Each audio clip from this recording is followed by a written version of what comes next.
boa tarde. Boa tarde, pessoal. Tudo bem com vocês? Olá, boa tarde, Rê. Olá, boa tarde. Boa tarde, Dani. Boa tarde, meninas. Boa tarde. Vamos aguardando o pessoal entrar. Primeiramente, gostaria de agradecer pelo convite, a sua disposição em ter aceitado esse convite, né? Foi bem em cima, mas Uhum. eu tenho certeza que você tem aí uma experiência maravilhosa e poderá contribuir muito com o teu conhecimento, né, nessa questão da orientação, da prevenção.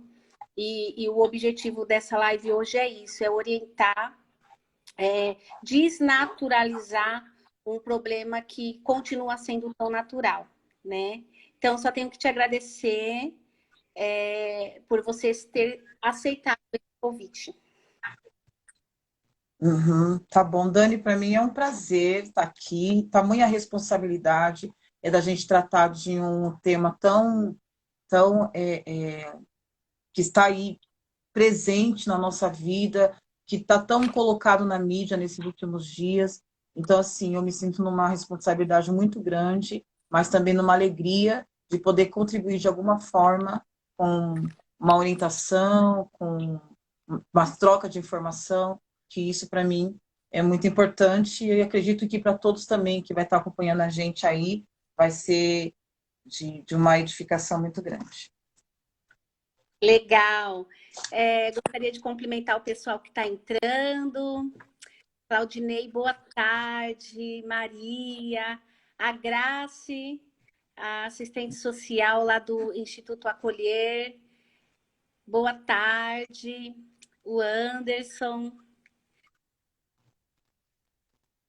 Obrigado aí pelo carinho. A Tati entrou. Boa tarde, Tati. Gente, vamos entrando. Tenho certeza que é um assunto social, né? De responsabilidade também da sociedade, né, Rê?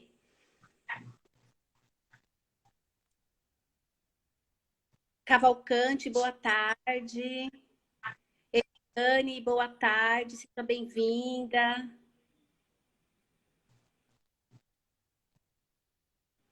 Vamos aguardando o pessoal entrar. Almeida entrou. Boa tarde, Almeida. Pessoal, vocês que estão entrando, compartilhe perguntas, experiências. Vocês têm a liberdade, tá bom? De fazer comentários, compartilhar experiências de vocês, ou até mesmo para tirar dúvidas, fazer perguntas. A gente vai respondendo de acordo com as pausas aí, tá bom? Valdilene, boa tarde.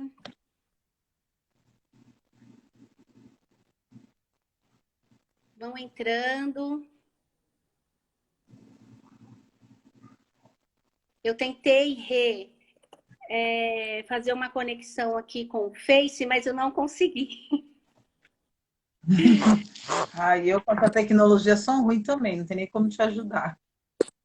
Então, teria que baixar um aplicativo e aí eu falei, eu não, aí eu já também não sou muito boa, mas tá bom, numa próxima a gente compartilha também com o pessoal do Face, que às vezes nem todos que estão no Face têm o Insta, né? Principalmente o pessoal mais Sim. antigo tem o Instagram. Mas a gente vai se atualizando, né? E aos poucos nos familiarizando com essas tecnologias. Gente, convida aí o pessoal, seus amigos, parentes, compartilha essa live. Eu tenho certeza que ajuda muito a orientar, informar, entender sobre o assunto. Ajuda muito, muito mesmo. Karen, boa tarde. Senhor Pergentino, boa tarde. Bom, vamos lá, vamos iniciar, né, Rê? Até porque o Insta, ele tem a professora Angélica entrou. Boa tarde, Angélica. Ele tem um limite, né? Então, a gente vai iniciar. Sim. Espero que esse horário a gente consiga chegar até o final, que é o horário onde o Insta está muito carregado de live. Eu nem gosto muito de ter esse horário, mas de acordo com os pedidos mesmo, a disponibilidade das pessoas, aí a gente acabou entrando nesse horário. Boa tarde, Luana. E então espero, né, que a grande demanda aí de lives não venha sobrecarregar e ficar travando. Assim espero eu, pessoal, para dar tudo certo e a gente chega até o final. Barbosa, boa tarde. Então vamos lá. Primeiramente, assim, eu gostaria de me apresentar, até porque, mais uma vez, eu consegui aí alguns seguidores novos no Insta. Sejam bem-vindos, aqueles que estão confiando no meu trabalho. É só gratidão, gratidão. Eu tinha uma meta esse mês, tinha uma meta de alcançar 100 seguidores novos no mês de março. Consegui, consegui. Fiquei muito feliz. Isso é um resultado de um trabalho e eu só tenho a agradecer, né, a vocês que estão confiando nesse trabalho, tá? Então, eu tenho usado essas redes sociais para trazer essas informações, para orientar, e para mim está sendo assim muito gratificante as mensagens que eu tenho recebido até fora do estado, e assim eu tenho aconselhado, o propósito que eu estou alcançando, então eu sou muito grata por esses novos seguidores. Então, para quem está me conhecendo agora, eu sou psicóloga, né, especialista em saúde mental, e trabalho com crianças vítimas de violência, criança e adolescente, no projeto, no Instituto Vida, que é alencado com o projeto Acolher, tá? Então, lá nós atendemos crianças de 3 anos até 17 anos vítimas de violência. E o aumento dessa demanda, dessas violências, foi o que me chamou a atenção, né? E que despertou em mim esse interesse em fazer essa live hoje, tá? Infelizmente, o Rê, a questão até da escola, que as crianças não estão sendo assistidas, né? Passam mais tempo dentro de casa e o número de violência ela tem aumentado por conta desse isolamento social, né? E é muito triste isso. Eu fico de coração partido em ver, poder presenciar toda essa situação. E foi por conta desse aumento que eu tive interesse de estar trazendo a sociedade para essa realidade também. Às vezes a gente pensa que está tão longe e o problema está do seu lado, né? Do teu vizinho. E às vezes um conselho já vai fazer com que você ajude uma outra pessoa e até salve uma vida, né? E até salve uma vida, Sim. tá? Então, eu só quero agradecer aí a todos vocês que estão confiando no trabalho, que passou a estar seguindo também aí nas redes sociais. E gostaria de que a psicóloga Renata falasse um pouquinho de você, do seu trabalho, se apresentasse também, por favor. Tá bom, gente. Meu nome é Renata, como a Dani já me apresentou. Eu sou psicóloga, né? Minha formação é bacharelado em psicologia.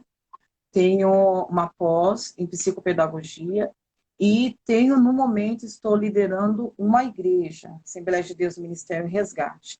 Trabalhei por 1 ano no Instituto Vida, né? Que foi uma porta que me trouxe muita experiência. E eu trabalhei no SPVV. Né? Quando a gente fala de SPVV é um serviço de proteção de crianças e adolescentes vítimas de violência. No estado de São Paulo, nós temos 24 unidades do SPVV. Do mês de janeiro de 2020 até abril, nós tivemos mais ou menos 8.415 atendimentos. A gente atende lá no SPVV crianças de 0 até 17 anos e 11 meses. E a violência é de todo o tipo de violência que a gente atende lá, nós recebemos lá. E, igual a Dani estava falando, nesse período de pandemia, os atendimentos cresceram, né? Porque a violência doméstica, ela aumentou. Então, a fila, nós atendemos, se eu não me engano, é 100, não vamos lembrar certo a quantidade de crianças que a gente pode atender, só que de lista de espera nós temos 60 crianças. Então, todos que chegam lá, eles chegam encaminhados. Eles chegam encaminhados de conselho tutelar, de vara da infância, de SAICAS, que são os abrigos. Então, pelo certo, eles teriam que passar pelo CREAS, né? O CREAS é um centro de referência, né? Que é social. No certo, teria que passar, a demanda seria passar pelo CREAS, o Conselho Tutelar, por exemplo, enviar para o CREAS e o CREAS encaminhar para o SPVV. Mas a demanda ela é tão grande que a gente recebe já direto, tem mães que chegam com encaminhamento na porta, pedindo o atendimento, nós fazemos o acolhimento, sabemos da urgência, sabemos da situação, só que a demanda é tamanha que a gente não consegue dar conta de atender todas as famílias, infelizmente. E lá o trabalho lá ele é interdisciplinar, né? Lá nós temos o conjunto de psicólogos, assistentes sociais e educadores socioeducativos. Então, esse é o grupo que atende ali no SPVV. Certo. E como que é o trabalho do psicólogo quando essa criança chega até o SPVV? Tanto a criança como a família. Qual que é o trabalho lá de vocês? Uhum. Então, lá nós atendemos a criança e adolescente, as famílias também são acolhidas, também são atendidas, e também nós temos abertura também para o agressor. Porque muitas das vezes, Dani, o agressor, eles chegam a esse estado por causa do ciclo de violência, né? Porque às vezes a pessoa que agride uma criança, um adolescente hoje, já foi agredido na infância e assim vai. Então lá também nós temos a escuta para o agressor. É muito difícil eles chegarem até a gente, não somente por causa dos meios, mas também por causa da própria culpa que a pessoa leva, o estigma que ela tem. Então, é muito difícil, mas o SPVV também faz a escuta também para o agressor. Então, a criança ela chega e primeiro a gente ouve o responsável que traz, né, que é o pai, o tio, quem seja, o adulto que acompanha essa criança. A gente faz uma anamnese, o psicólogo faz uma anamnese, o assistente social ele faz um registro para saber nós chamamos de, nossa, bom, um questionário que É o, o ZAES faz para saber, oi? é o O PIA? PIA, o PIA, isso. Então, o AS faz o PIA, onde ali tem a informação, o nome do pai, da mãe, de onde a criança nasceu, a escolaridade, se ela tem algum recurso de proteção, a proteção se faz parte de escola, CCA, passa para o UBS, e depois vem um outro atendimento, vem passar com o psicólogo, e o psicólogo faz a anamnese. Então, a anamnese para saber a história de vida dessa criança, qual foi o desenvolvimento dela, desde do útero da mãe, porque isso também é muito importante para a gente saber como que foi essa criança chegar nessa família, porque muitas das vezes essa criança já chega inserida na família já com alguns tipos de violência, né? Até mesmo a negação, por não ser uma gravidez desejada, então pode sofrer uma série de questões aí, né? Então, o nosso atendimento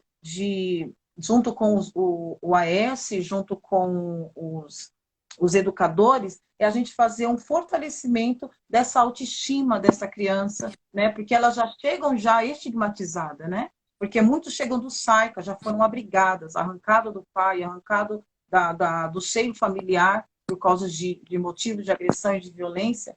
Então, ela já chega muito, um sofrimento muito aguçado, né? Ela já chega muito sensibilizada. Então, a primeira coisa que a gente faz esse acolhimento para o fortalecimento da autoestima, né, dessa superação da situação da violação de direitos também que ela teve, da reparação da violência, que podemos falar que é dessa ressignificação da violência, para que, de alguma forma, a gente pode dar o suporte para essa criança, para ela dar continuidade da vida. A gente faz o individual, mas o atendimento da SPVV, a maioria dos atendimentos são em grupos.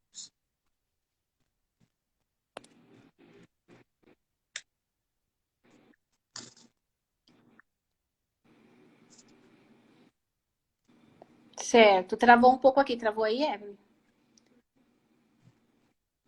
Tá me ouvindo, Rê? Eu estou ouvindo você, estou te ouvindo, né? Legal. É que aqui deu uma travada na sua fala. Mas eu entendi até a questão da ressignificação. Sim. Que esse é um dos papéis fundamentais do SPVV, né? Nós não somos, lá o SPVV não é um atendimento psicoterapêutico, lá é um atendimento psicossocial. Então, o nosso suporte é para poder fazer com que essa criança, esse adolescente seja inserido, retornar novamente à sociedade, ressignificando a violência, né? Que essa venha trazer outro significado a essa violência sofrida. Certo. Então, nesse caso, quando as crianças elas chegam até vocês, elas já sofreram a violência. É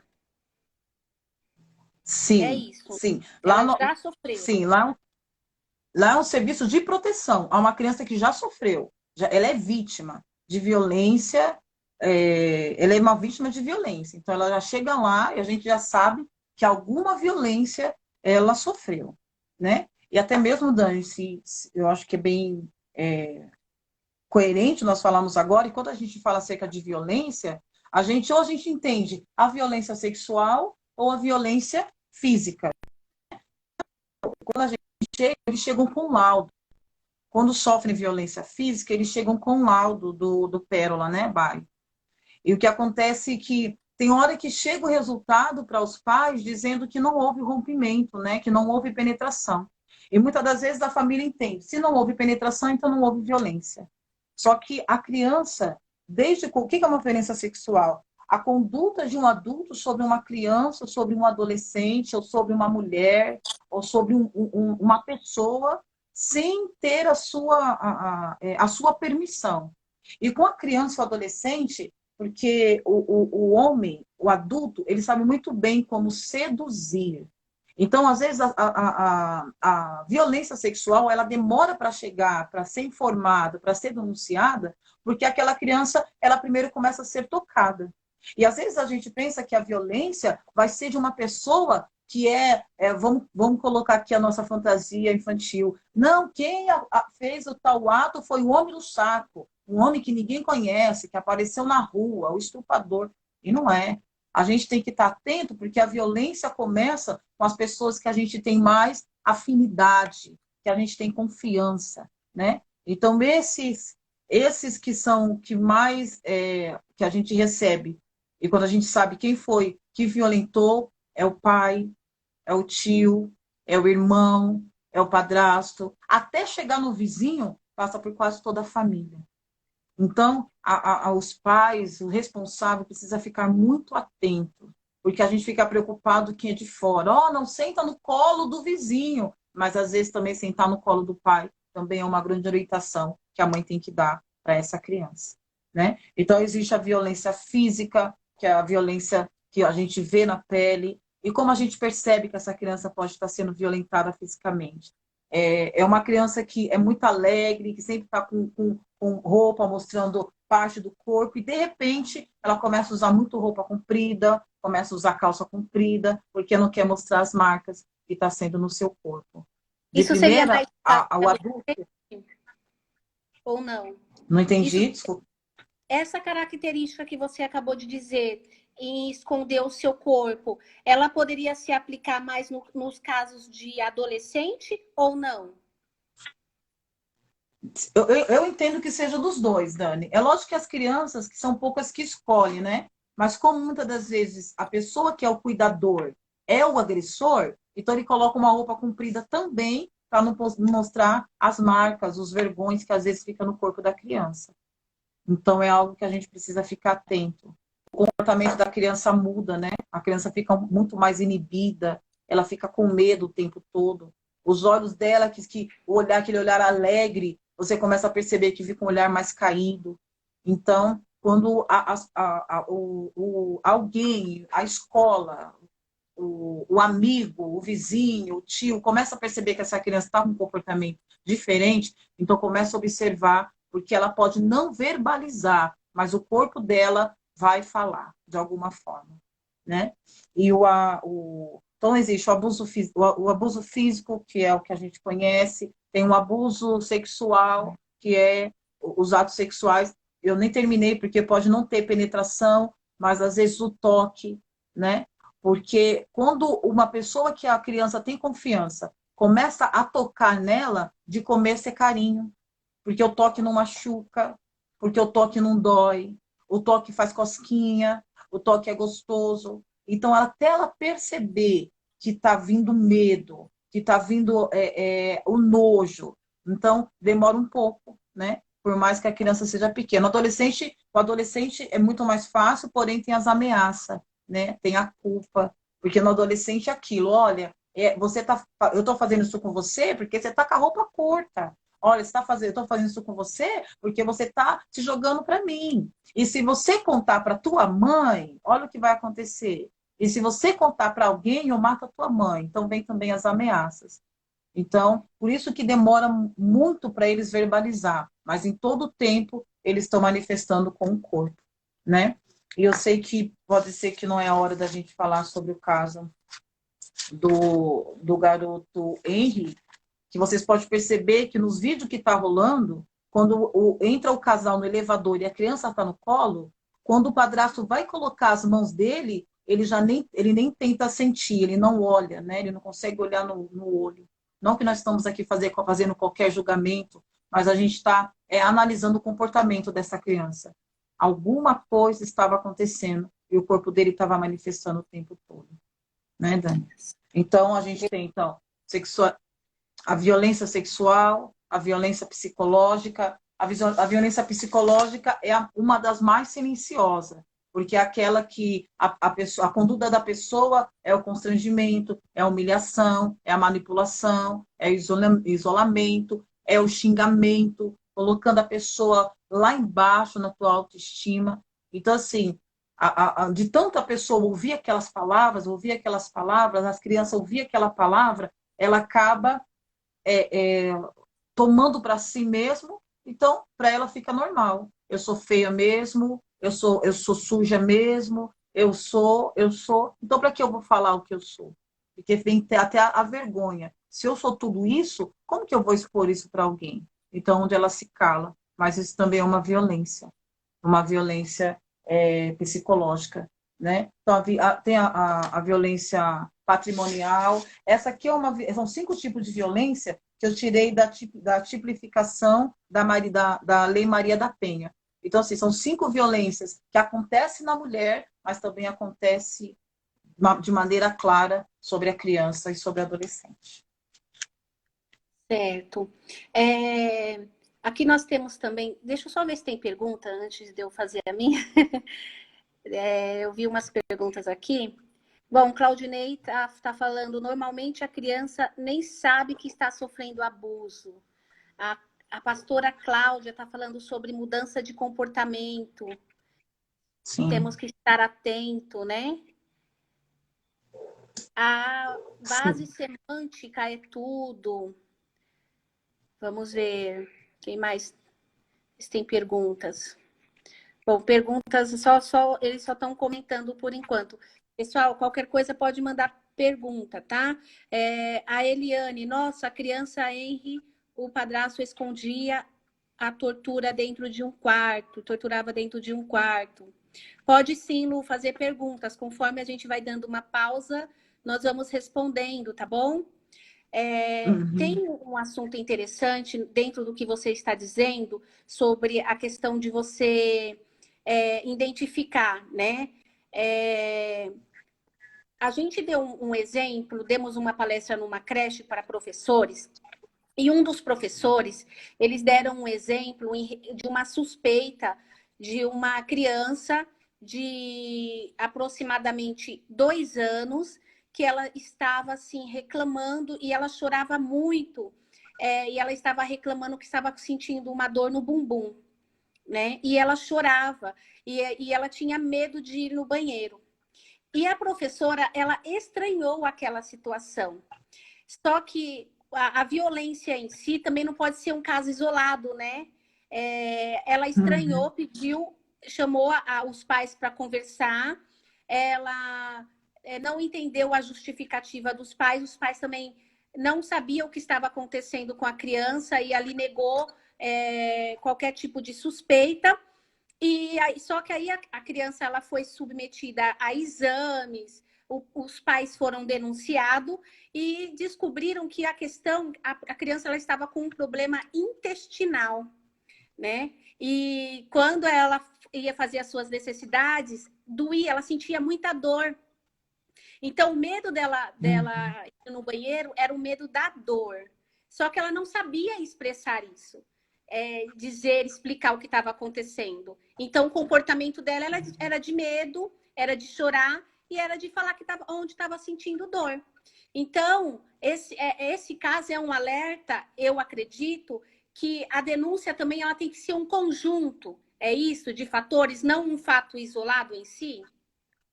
Uhum, sim. Ó, Dani, se essa mãe, ou esse responsável que cuida dessa criança, conhecesse o seu filho, ela saberia que ele estava sentindo dor e ela, de alguma forma, já tinha buscado uma ajuda. Quando a professora chamou ela até a escola, ela já ia falar, não, professora, eu percebi mesmo, eu também percebi que em casa ele estava sentindo dor. Mas você consegue entender a negligência dessa família, porque é uma criança que estava com a dificuldade de fazer as suas necessidades, a mãe nem sabia, a mãe não percebia. E uma criança desse tamanho, que sempre quando vai ao banheiro, ela precisa de um auxílio. E essa mãe não percebeu. Então, por mais que não foi uma violência sexual, mas na minha observação continua sendo uma violência, porque essa família está negligenciando o cuidado com essa criança. Se E essa a criança está com negligência falta, também, né? A é uma negligência é violência. uma forma de violência também, né? E é uma violência doméstica, né? Uma Certo. negligência. A Cláudia, ela tá falando, tá perguntando aqui que você citou 5 tipos de violência e ela quer saber quais são os 5 tipos de violências. Tá, a violência sexual, violência física, violência doméstica, que está incluída, que a principal é a violência psicológica, a violência patrimonial e isso, abuso sexual, violência psicológica, violência patrimonial, E tem a violência, alienação também. Ela é caracterizada como violência, Rê? Alienação? alienação parental? Isso. É ou não? Não, então, não, não é. Não Não, é. não... Ela faz parte de um processo quando não posso dizer. É como se fosse uma manipulação, uma manobra dos pais, né? Manobra da família. Então não entra como violência. Mas assim, não pode ser caracterizado como uma violência psicológica? Tipo, Sim, os adolescentes, eu sim. percebo, alguns adolescentes que eu atendo, eu percebo que há um sofrimento muito intrínseco nesse sentido, né, de separação dos pais. Também. Eles brigando na justiça e usando o filho para fazer para competir ou para ganhar uma causa na justiça, né? Então, essa Uhum. questão de falar mal do companheiro, do ex-companheiro, aumentar, inventar situações que não existem, não entraria na alienação parental como Na violência violência psicológica? psicológica. Sim, sim, pode ser. Você falando essas características, eu também concordo, Dani, por causa da manipulação, né? A manipulação faz parte da violência psicológica. Se a alienação ela faz com que a criança fica de um lado de um, fica aquele no meio do jogo, então eu entendo sim que pode ser também uma violência. Certo. A Cláudia É tá porque ela pode ser uma característica, né? certo. Tá. O Claudinei tá fazendo um adendo que prejudica a conduta no desenvolvimento da criança. Acredito que é sobre isso, né? Da alienação parental. A Cláudia, ela está falando aqui sobre a violência patrimonial, que ela não entendeu. Ela não entendeu que Tá. tipo de violência é essa, Rê? Você pode explicar? Sim. Ó, e ficou faltando a violência moral também, tá? Para formar assim. Então, é a violência sexual, violência patrimonial, violência psicológica, violência sexual e a violência doméstica. 5, tá? Tá, moral, Então, a né? violência física, conduta de corpo, violência sexual, que entra a manipulação sexual do adulto com a criança, violência moral, né? É a defamação, calúnia, injúria, a violência psicológica, é a manipulação, constrangimento, humilhação, a violência patrimonial, é quando o agressor ele retira documento, destrói patrimônio físico mesmo da pessoa, que pode ser roupa, pode ser objeto dentro da casa, e todos os direitos de recursos que ela tem. Então, esse é a violência patrimonial. Certo. É, Espero que... a Grace do Acolher, Grace, se você tiver aí, por favor, a Cris, a psicóloga Cris, ela tá pedindo o link da live. Encaminha para ela, por favor, que eu não consigo encaminhar, tá bom? Ou quem conhece ela, tiver ela salvo, por favor, encaminha para ela. A Cláudia está agradecendo a sua explicação, Cláudia. Vamos Uhum. lá. Claudinei está Ô, Dani, afirmando eu que é acho uma que, violência. eu acho que A o Cláudio tinha Evelyn falado está alguma coisa perguntando. acerca de Fala. alguma coisa de comportamento. Eu acho que ele estava falando da forma que a criança muda quando é violentada, o comportamento dela, né? Acho que era isso, né? Sim, sim. Ela estava fazendo um complemento da nossa fala. Uhum. A Evelyn está perguntando se violência verbal também faz parte. Sim, entra na violência psicológica, O que seria a são as violência verbal? humilhações. Xingamentos? Sim, é isso mesmo, Certo. entra como o xingamento, as humilhações, dizendo só feia, tentando diminuir a autoestima, a ridicularização, os insultos, isso tudo é violência psicológica. Certo. Você falou de alguns sinais e que eu achei muito interessante. Só que quando isso, como que a sociedade, vamos supor, quando a criança está em casa e a família conhece o comportamento da criança e esse comportamento muda, é mais fácil de você identificar que alguma coisa está acontecendo. Agora, quando Uhum. é lá fora, que a sociedade ela não conhece essa criança, como que a gente percebe? Vamos supor, o professor ainda acredito que está todos os dias ali, né? Mas no caso do vizinho, para ele perceber que essa criança ela está sofrendo, tem como fazer essa identificação, ou não? Ou é algo muito camuflado, muito escondido, que não dá para identificar? Então, uma criança que tem, um adulto, uma pessoa que tem contato com a criança uma vez só, é meio difícil, né, Dani? Porque as crianças, quando se depara com um adulto, ela já fica meio tímida, né? Porque uma das características das crianças que são violentadas a dificuldade de fazer vínculo com adulto, e principalmente do sexo oposto. Mas se essa pessoa ela conheceu a criança a primeira vez, ela não vai ter como.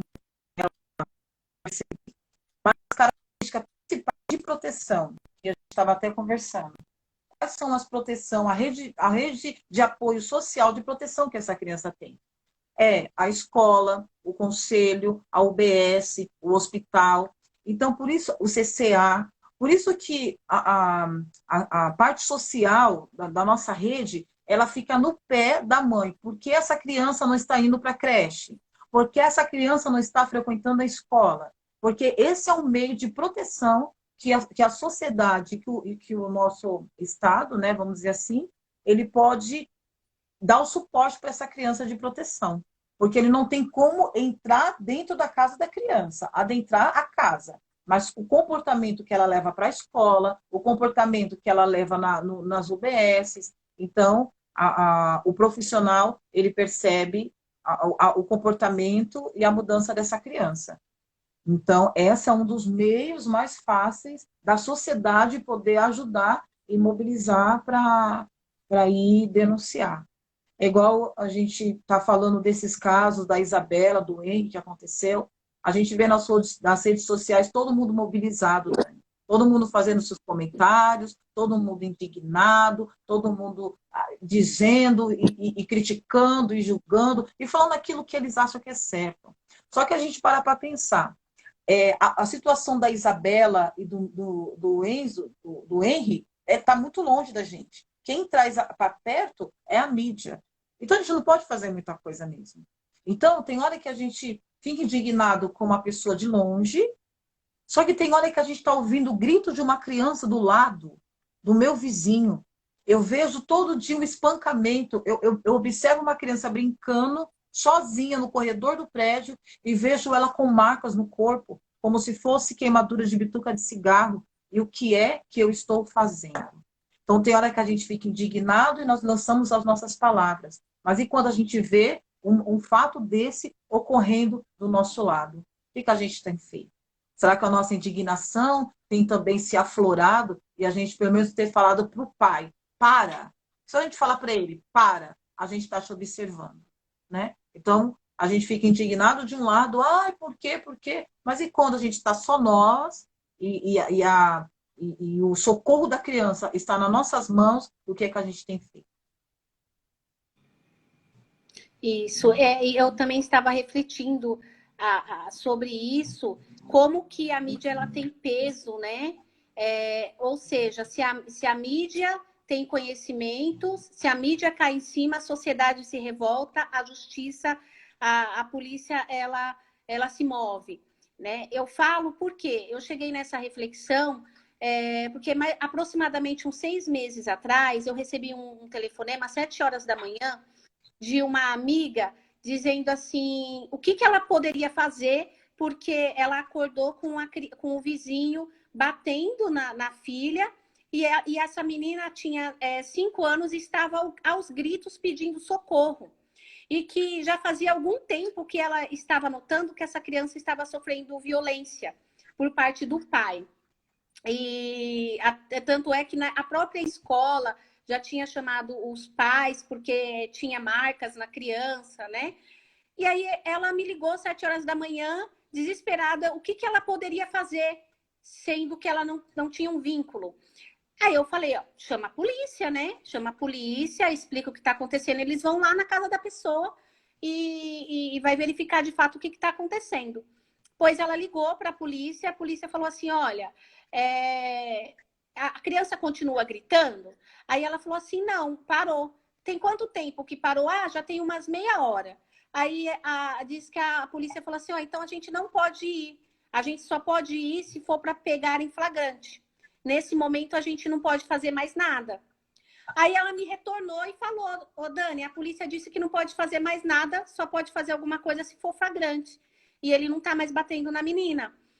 Aí eu falei, então, entre em contato com o conselho tutelar. Aí passei o endereço para ela, o telefone, ela esperou o horário de abrir e foi até, olha, vizinha, né? Ela foi até o conselho tutelar.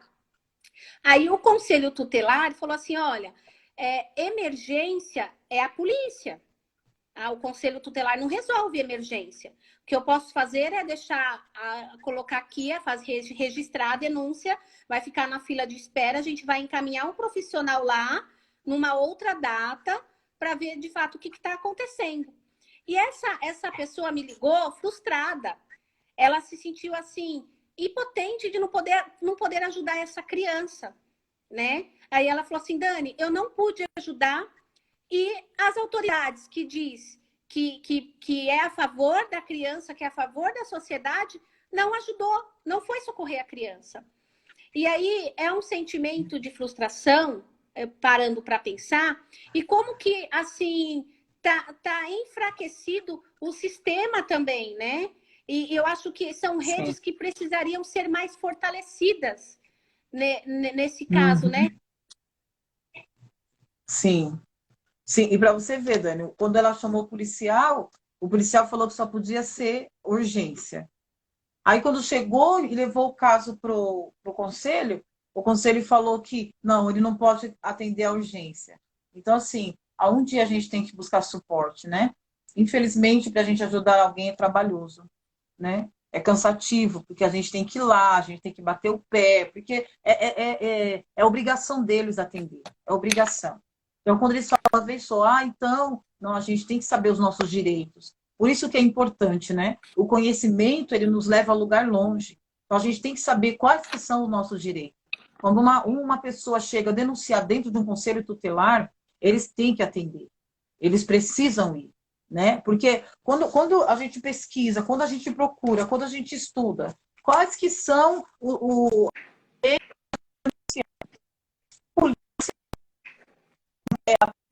militar, o Conselho Tutelar, os Direitos Humanos e o Ministério Público.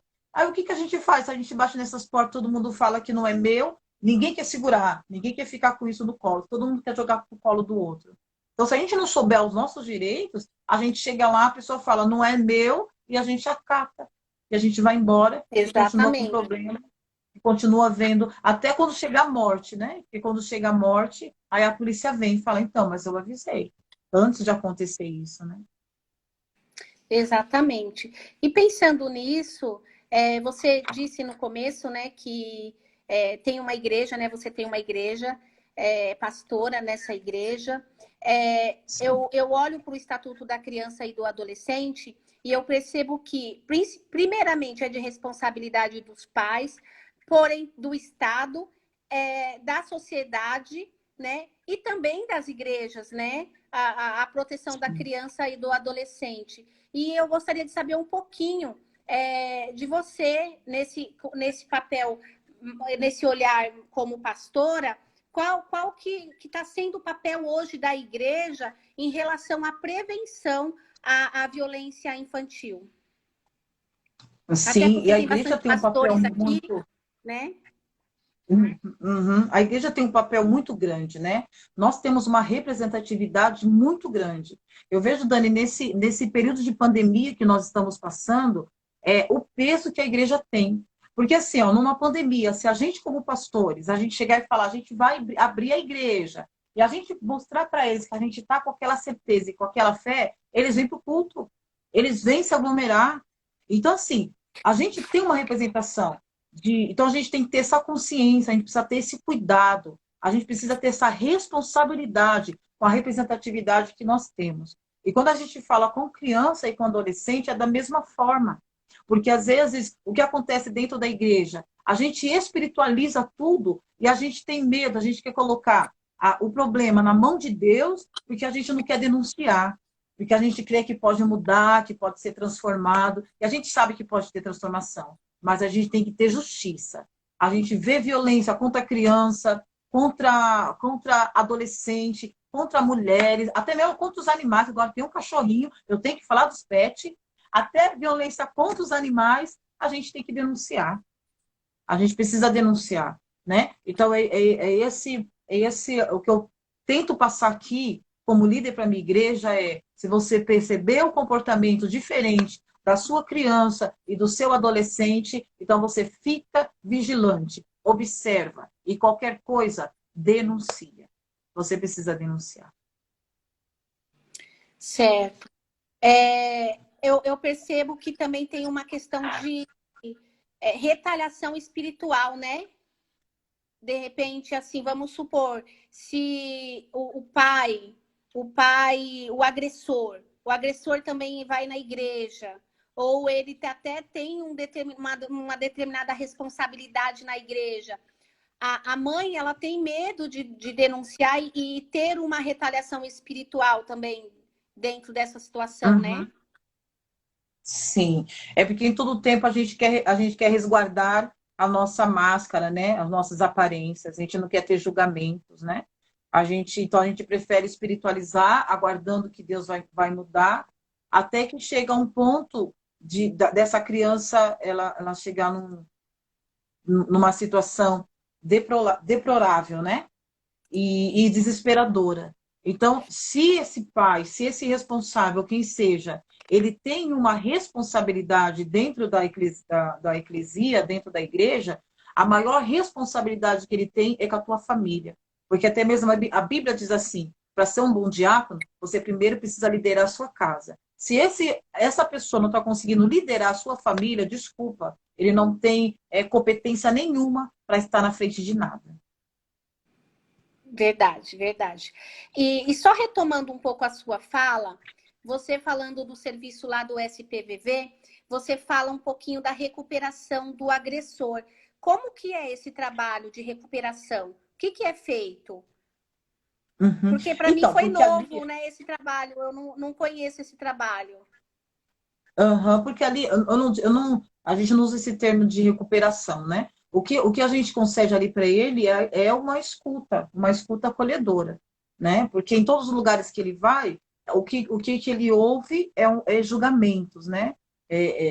Gente colocando estigma, marcando ele, até mesmo com a violência que ele fez. Lá no SPVV, o nosso papel é uma escuta acolhedora, para a gente poder também compreender esse agressor e, de alguma forma, poder contribuir com ele. Porque muitas das vezes, Dani, o agressor, principalmente a violência física, são pais que estão educando os filhos da mesma forma que eles foram educados. Então, se ele lá atrás foi educado sendo espancado, batendo, quando chega no filho, ele faz da mesma forma. Né? Eles chegam também batendo, ele chega espancando, ele chega raspando a cabeça. Então, vou raspar a cabeça para você não sair de casa. Para eles, ele está tentando trazer uma educação, mas ele não está entendendo que isso é uma violência. Então, até mesmo uma escuta para esse agressor é para tentar quebrar esse ciclo de violência que ele está, né, inserido. Então, a maioria desses agressores que a gente atende lá no SPVV, a maioria é de violência física.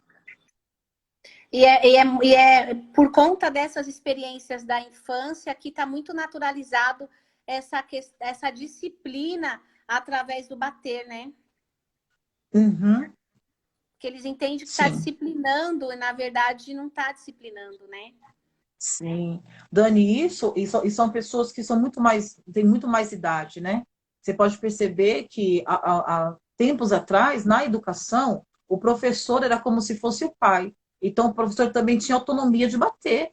O professor, ele puxava o cabelo, o professor, ele puxava pela orelha, ele também agredia e violentava essa criança de alguma forma. E era como? E era normal, né? Então, tem pais que vêm desse tempo, ele vem com esse olhar para educar o filho, eu preciso de alguma forma punir ele, mas punir através da agressão, através da violência. Certo. Então, até para ir finalizando, eu gostaria de reforçar, você falou lá no comecinho, mas eu gostaria de reforçar os sinais que essas crianças elas podem apresentar quando elas estão sofrendo, estão sendo vítimas de violência, até para a sociedade ficarem mais atenta em relação à mudança de comportamento e a sinais também. Porque a criança deixa sinais, né? Ela pode não mudar de comportamento, mas ela deixa alguns sinais também, né? Sim, no brincar, né? A brincadeira da criança fica mais violenta, ou o brincar da criança fica mais sexualizado. Ela sempre vai tentar fazer o mesmo movimento, os mesmos gestos que o agressor faz com ela. Ela fica, ela quer sair mais cedo para ir para a escola, né? E para voltar da escola, ela quer demorar fora de casa, porque a maioria das agressões acontece dentro de casa. Então, para ela evitar estar deparada com o agressor, ela prefere estar fora de casa. Então, isso também é uma coisa que a gente tem que estar atento. A dificuldade de criar vínculos. A maioria das crianças que estão passando com algum tipo de violência, ela fica isolada, ela fica quieta, ela fica com vergonha, né? Ela fica recuada. Então, isso é algo muito importante que quem é das pessoas do grupo social que mais observa isso, que consegue captar esse comportamento são nas escolas, porque a criança fica com rendimento baixo, né, no aprendizado, ela muda, é uma criança que era quieta, começa a ficar violenta com os amigos. Então, esses são os comportamentos que ela que acontece. O medo do adulto de sexo oposto, sentimento de culpa em relação a tudo, e é uma criança que ela sempre fica. Tudo que as pessoas falam para ela acata, ela fica muito submissa às outras pessoas, porque é isso que o agressor faz com ela. Se você contar, eu vou falar, então você tem que fazer o que eu quero que você faça. Então a criança acaba ficando muito submissa, né? Muitas das crianças também têm a regressão, não chupava chupeta, mas quando chega perto, por exemplo, se são duas pessoas, se a pessoa que a protege chega em casa, ela se recua, ela quer chupar dedo, ela quer chupar chupeta, ela começa a não ter mais controle do esfíncter, ela consegue a fazer as fezes na roupa, começa a fazer xixi na cama, e perde o sono, a criança fica sem sono, porque ela tem medo de dormir. Quando ela vai para a cama, muitas das vezes é o momento que o abusador vai lá tocar nela, vai lá para ela mexer também nas partes íntimas dele. Então, é um dos comportamentos assim principais que eu observo que acontece com a criança, né? E o adolescente. O adolescente ele fica mais quieto, né, Dani? Porque o adolescente ele fica com vergonha. E a ameaça, ele fica muito ameaçado. O adulto sabe muito bem como ameaçar. Porque, como faz parte do cotidiano do adolescente e da criança, então ele sabe qual que são os medos, ele sabe quais são os gostos. Então, é isso que ele utiliza para manipular e para fazer essa criança ficar quieta, em silêncio. Certo. E diante de tudo isso, Rê, qual seria, o que nós poderíamos, como que eu posso dizer? A questão da insegurança da criança, como conquistar essa segurança, como ela olhar para uma pessoa e ela confiar, né, nessa questão de poder falar, embora a criança, às vezes, ela não é que ela não tenha medo de falar, é que ela não sabe falar e ela manifesta no comportamento. Mas aí eu digo crianças um pouco mais velhas, até no caso de adolescentes. Como criar vínculo com esse adolescente a ponto dele confiar em você para falar o que está acontecendo? Uhum. É muito difícil, né, Dani? Porque as principais pessoas que eles tinham como confiança, muitas das vezes são as pessoas que abusam. Então, para criar vínculo com essas crianças é muito difícil. Mas a facilidade que eles têm são com os professores, né? São com os pastores, líderes espirituais, amigos, né? Amigos da mesma idade. São as pessoas que eles conseguem falar. E um dos meios que eles estão utilizando também são as redes sociais. Então, assim, eu não vou falar com meu amigo porque eu tenho vergonha, não vou falar com minha mãe porque ela não vai acreditar. Então, ela começa a falar também com os amigos.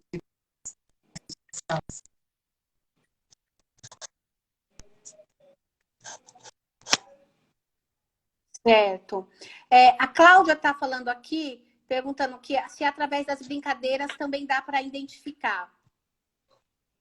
Não entendi a pergunta. A Cláudia está perguntando se através das brincadeiras também dá para fazer a identificação. Sim, o lúdico é a melhor. É a melhor. Com a criança, brincar, eles declaram tudo. Declara tudo. Então, se a gente tá entendendo que é violência física, se a gente pegar colocar uma caixa lúdica, colocar arminha, colocar pau, colocar faca, coisas assim que são agressivos, que eles possam estar sendo violentados com elas, é a maneira lúdica maravilhosa para a gente poder entender o que a criança está passando. Certo. Vou responder só mais algumas aqui, Rê, porque não estava subindo para mim a página de perguntas, né? Aí aqui a Luana perguntando: você acredita que o agressor também foi vítima? E o comportamento está sendo um padrão repetitivo? Sim, é o que a gente falou, né? O ciclo de violência, né? Muitos deles. Eu não vou dizer que são todos, né? Porque tem uns que são caráter que são construídos aí, né? Mas a maioria deles, quando fala acerca de violência, a maioria eu entendo sim que são ciclos viciosos. E foi a forma que eles aprenderam, e foi a forma que eles viram, e a forma que eles estão reproduzindo. Certo. A Grace aqui está fazendo um comentário que o agressor geralmente também foi abusado ou tem algo a se curar. Aí eu gostaria de... Eu estava fazendo uma reflexão, até foi junto com a Luana, Rê, dentro disso, em relação ao caso Emily, né? A gente chegou, assim, numa reflexão de que esse padrasto, ele pode ter tido alguma experiência muito ruim ou até ter algum distúrbio. Não justificando a situação, mas isso pode ser. Agora, no caso da mãe, né?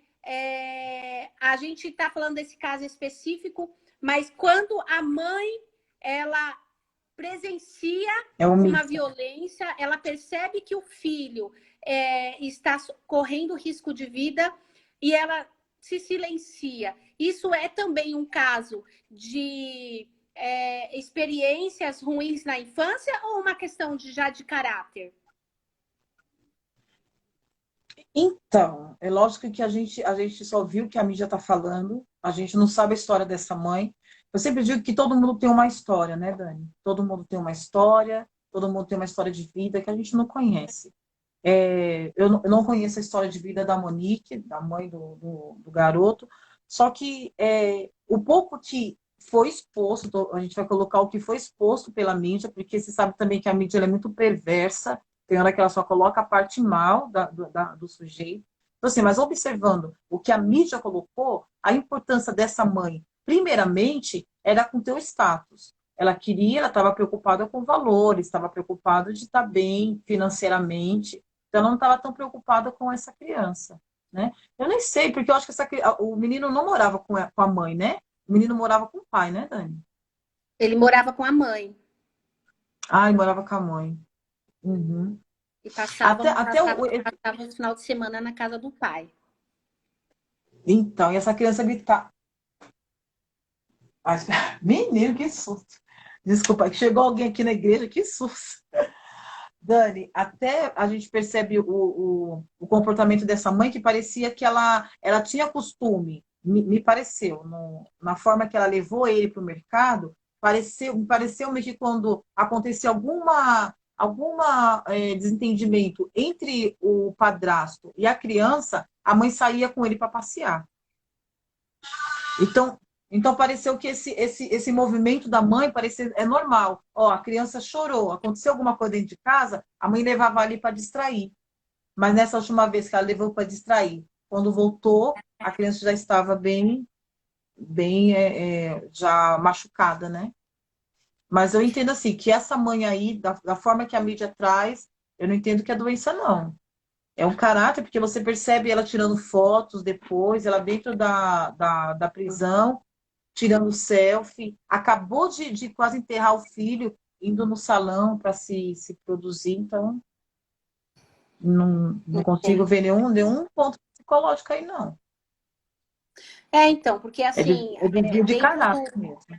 Então, porque dentro de uma residência, quando você tem contato com mulheres vítimas de violência doméstica, a gente percebe que elas só vão pedir socorro ao extremo, né? E qual que é esse extremo? É quando ela percebe que o filho já está com... que não é só ela que está correndo risco de vida, mas o filho também. Então, enquanto ela está apanhando, enquanto ela está sofrendo violência, ela fica calada. Mas quando essa violência é transferida para o filho, aí é onde ela se manifesta, onde ela pede ajuda. E não foi o caso. Uhum. Né? Então, a minha Sim. reflexão é nesse sentido, olhando no geral, né? Diante as mulheres que a gente vem conversando, as mulheres que a gente atende de residência, na maioria das vezes, elas pedem ajuda, né? E aí, só que nesse caso, não. Ela identificou, ela sabia da violência, pelo menos segundo a mídia, né? Segundo as redes sociais, vem falando, o Folha também, o jornal Folha, ali uma matéria sobre isso. E ela sabia já há 2 meses da violência, mas ela não se manifestou, né? Sim. Ela fechou os olhos, né? Fechou os Ela olhos. negligenciou a situação do filho. Às vezes porque eles nunca pensam que vai chegar a morte, né? Vai chegar o óbito. Ela sempre entende que vai passar, que é só um tapa, que é só um soco, que é só um pontapé, né? Mas não E é entende por isso da que tem muito fragilidade dessa feminicídio. criança. De um soco de um adulto, olha o que fez, né? Porque ele não pegou uma faca, que às vezes a gente pensa que a violência, a morte, é só com uma faca, com uma arma. E não foi. Foi com tapa, foi com soco, foi com a mão. Né? E até por isso que o feminicídio tem aumentado, né? Porque às vezes acha só foi um tapa. E começa, na verdade, começa primeiramente com o psicológico, né? Aí, quando a mulher não toma atitude com o psicológico, continua chegando nas agressões físicas até chegar no feminicídio, né? Uma coisa vai levando a outra, Sim. né? Uhum. Verdade. Que no começo o agressor chega com, né, o pedir perdão e chega com uma rosa, né? E todo dia chega com uma rosa. Até que no final, quando a mulher, para calar a boca da mulher. Aí no final, ele chega com uma coroa de rosa, porque essa mulher chegou ao homem. A Luana está falando aqui exato, e pelas informações da mídia, ela também tem um histórico complicado. A Grazi também está falando, a mãe pode ter sido manipulada e também se calou devido a estar submetida à sua posição social. Isso justifica a atitude dela. A Grazi aqui está falando. São hipóteses, mas assim, é de se pensar, né? É de se pensar Sim. em que sociedade nós estamos inseridos e o que a gente pode fazer para mudar isso, né? Qual que é o nosso papel dentro desse contexto, né? Sim. Porque essa mãe colocou, pode ter colocado, né? Os valores além da vida, né? Ela negligenciou a vida por causa Exatamente. de valores, por causa de status. Então, é coisas que a gente também tem Exatamente. que repensar. Porque às vezes a gente também comete isso, Dani. Às vezes é que a gente não consegue entender, mas quando a gente entra dentro dos metrô, dos trens, quando você vê a pessoa te empurrando, te jogando para dentro de um trem, isso também a gente está preocupado só com a gente, preocupado, a gente não está preocupado com o outro, a gente está negligenciando a vida a todo tempo, né? Então a gente está muito egoísta, a gente tem que começar a não olhar somente para nós, para o nosso ego, o nosso umbigo, e poder enxergar, né, o que está no lado de fora. Tem hora que a gente se preocupa em pegar o nosso celular e a gente gravar uma mulher sendo agredida pelo marido, mas a gente não faz nada. E a gente está ali mais de 10 minutos a gente gravando. E a gente não tem coragem nem de gritar, para. Porque o mínimo que a gente tem que falar, para, não faça isso, é o mínimo. Só que a gente tem medo, né? E a gente acaba sendo omissos, né? Infelizmente. Sim, sim. Infelizmente, mas que essa live ela possa trazer também essa reflexão, né? Eu já presenciei alguns casos, até aqui mesmo na rua de casa, casos de violência que eu saí atrás do agressor com um pedaço de pau. Então a gente fica meio que indignada. Como eu também já vi histórias do agressor pegar a namorada pelos cabelos dentro do restaurante e ninguém fazer nada, né? Então, a gente está dentro de uma instituição que está, infelizmente, muito enfraquecida, que não consegue chegar a todos, né? Só chega mesmo quando acontece isso, quando cai na mídia. Né? Aí sim, aí tem uma pessoa ali responsável que vai resolver o caso, embora o caso já gerou uma morte, que não tem mais como reverter, né? Infelizmente. Então, ficar atento aos sinais que a doutora Renata ela passou, que é muito importante, ficar atenta aos sinais, não ter medo de denunciar. Hoje, existem denúncias anônimas, né? Sim. Então, você pode fazer a denúncia. Existem vários números, tem 180, a Delegacia da Mulher, que pode receber essa denúncia, né? No caso das crianças, o Conselho Tutelar tem um papel muito importante, né, o Rê? Ô, Dani, lembrando que o Conselho Tutelar é 24 horas. É 24 24 horas. Então, horas. acho que sim. Sim. Eles ficam abertos, ele tem um período para ficar aberto, mas para a gente acionar é 24 horas. Olha, tá vendo? 24 horas. Então, assim, o Conselho Tutelar ele tem um papel fundamental. E o que eu gostaria era de desmistificar essa questão do Conselho Tutelar, que muita gente assim tem medo, que acha que eles vão vir e tirar a criança da casa. Não. O Conselho Tutelar ele vem para acolher toda a família, ele vem para identificar o que está acontecendo e acolher essa família, encaminhar para redes, né? Que para trabalhar tanto com o pai, com a mãe, com as crianças, com o adolescente. Então, o papel do Conselho Tutelar é ajudar. Ele não vai tirar a criança de você, né? A primeiro momento, assim, a não ser se aconteça alguma coisa muito séria, muito grave mesmo, e eles percebam que a criança está correndo risco de vida, tá? Mas não é o papel, assim, principal do Conselho Tutelar bater na sua porta e tirar a criança. Não, gente. Eu percebo que o povo fica assustado, né? Eu recebi uma ligação esses dias de uma amiga que foi denunciada pelo vizinho porque o bebê dela chorava demais. E aí ela chorava de soluçar, acho que é uma amiga até nossa em comum, e ela chorava de soluçar, porque ela achou que o conselho ia lá e ia tirar a criança dela.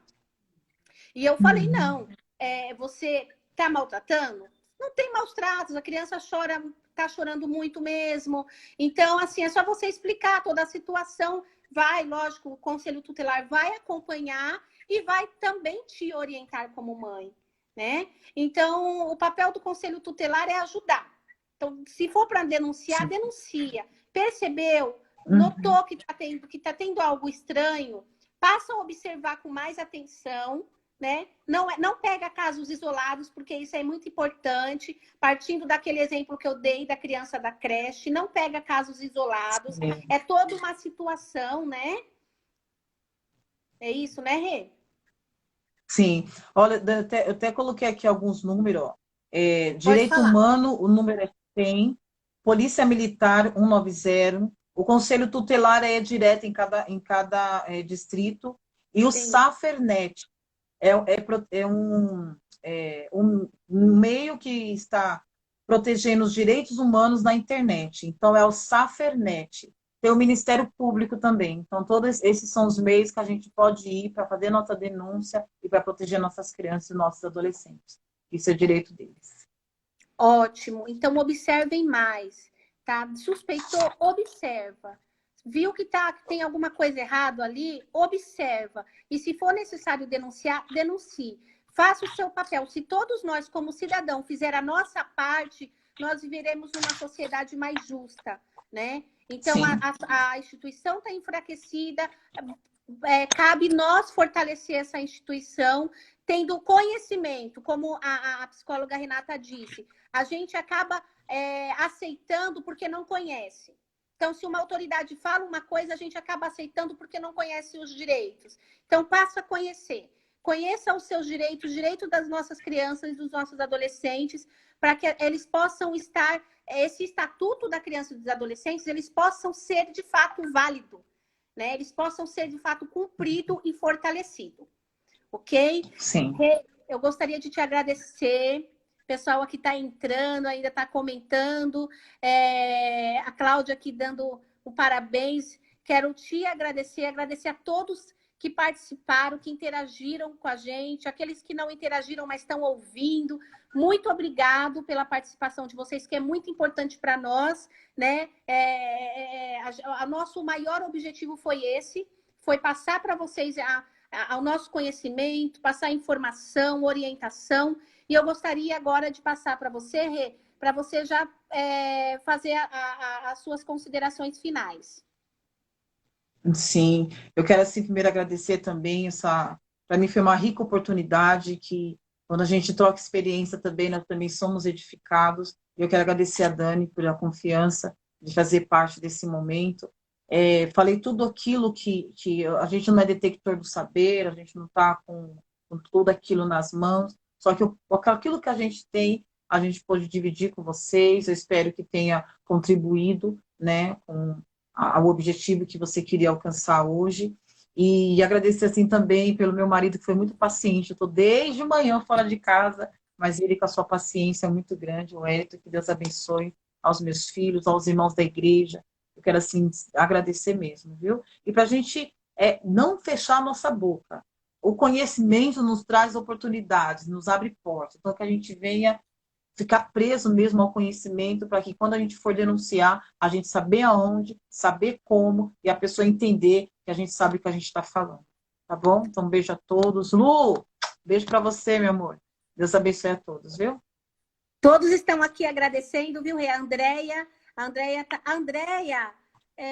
ela é lá de Ribeirão Preto. Ela está dizendo que adorou, que foi muito esclarecedor. O pastor Paulo falou que chegou um pouquinho atrasado, mas ele conseguiu pegar um pouquinho da conversa. Obrigado, pastor. E todos aqui estão te agradecendo, viu? A Graça dando parabéns. A Cláudia também, libertador, o assunto. Então, a gente só tem que agradecer. Muito obrigado mesmo, viu? Rê também, muito obrigado mesmo por compartilhar seus conhecimentos e a gente fazer essa troca aqui. Tá bom, Dani. Deus Obrigado, abençoe, viu, viu? a todos. Tchau, gente. Deus abençoe, Lu. Obrigado, Claudinei, todos. Obrigado, tchau. Tchau, Vanessa, tchau. tchau.